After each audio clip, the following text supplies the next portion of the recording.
Okay, I'm really tired. um, but I figured I might document some things before I get too tired and I forget. So, this morning was our first full Dunham class, which was really exciting. It was the first Dunham class I've taught, um, which is double exciting. Actually, I taught a piece of the class yesterday, just as a warm up. I was able to see what went well, what didn't go well, what needed more explanation, what needed to be broken down more.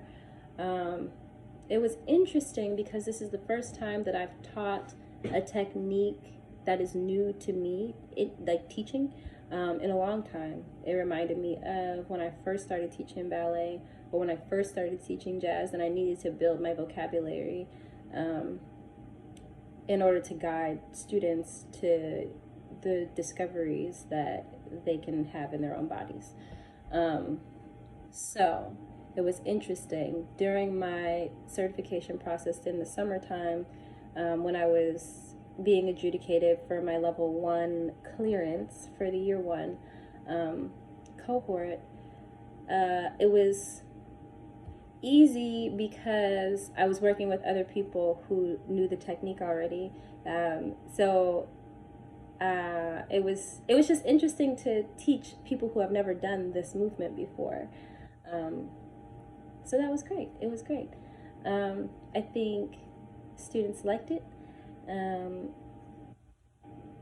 I will craft more into that class, the philosophies, and not so much the methodologies, but the philosophies for sure. Self acknowledgement and self knowledge, detachment and discrimination. We talked about those at the beginning of the class as a center to our practice in the class, and also how it can permeate out through the rest of your life, wherever you see fit. And we'll just continue to talk about those things even when we're not doing Dunham technique in particular. That will be the basis for our practice this term. So all in all, I think it went really well.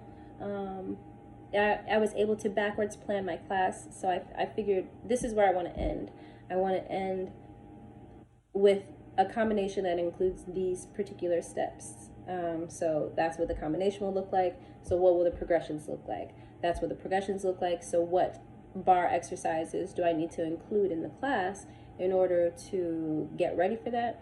And even before that, how do I warm up before we get to the bar? Like what needs to be warmed up? Maybe I omit some of the isolations to make room for some of the foot articulations because we're doing Dunham walks and those need foot articulations. And maybe we're doing heel presses so that you can get the shape of the leg when you're doing a rocking horse. So things playing backwards in that way was super helpful and made my class much more organized and intentional.